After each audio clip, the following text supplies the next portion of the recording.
Hey guys! In this DIY I will show you how you can make a Dreamcatcher friendship bracelet that you can wear yourself or gift it to your friends.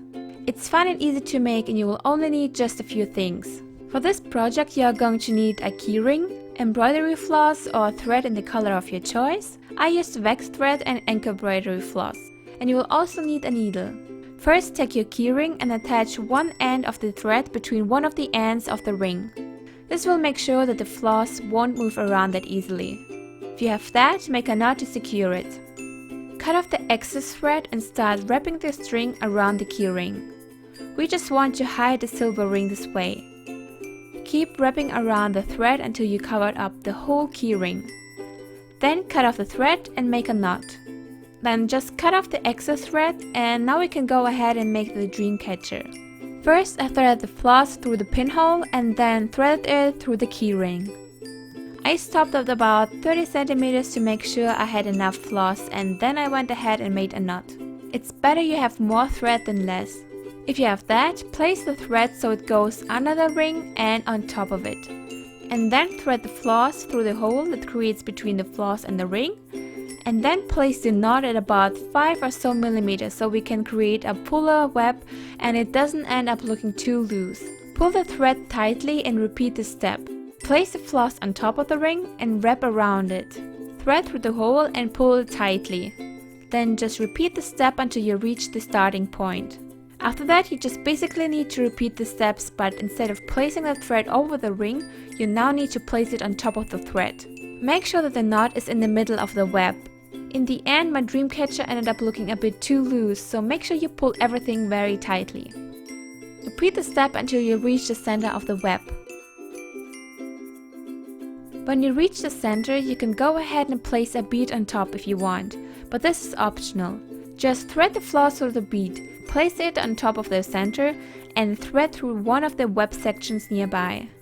After that, pull it through the center and through the back side. To secure everything, go ahead and thread the floss between one of the web strings to create a loop. And then just pull the thread through it to create a knot. In this case, I did it 2 times to make a double knot. Then cut off the excess thread and we are done with the Dreamcatcher part. Now we need to make a bracelet out of it. For this part I used pink wax thread and white ankle embroidery floss. I measured up about 30 cm so I can be sure that I have enough. Fold the 2 threads in half and then pull them through one of the web sections at the keyring edge. Then go ahead and pull the ends of the strings through the loop that we just created. This is going to be one side of the bracelet. Then tape the keyring onto the table to secure it.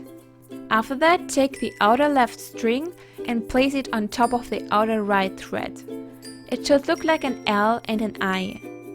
Then take the middle threads and place them on top of the outer left thread. This way the outer right string creates a loop.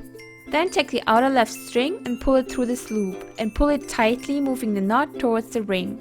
Now we need to repeat everything the opposite side. Take the outer right string and place it on top of the outer left string. Then place the middle strings on top of the outer right string to create a loop, and then take the outer right thread and pull it through the loop. Make sure the middle threads are always placed the same way if you use 2 different colors, or otherwise the result will look messy. And repeat the steps until you reach a length that is about your top width of your wrist. And then go ahead and repeat the steps on the other side of the bracelet.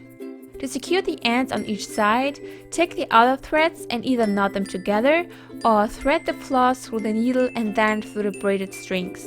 But this only worked for me with the thin floss. And then cut off the excess string that you just secured. To make an adjustable bracelet, place both sides so the ends cross each other like that.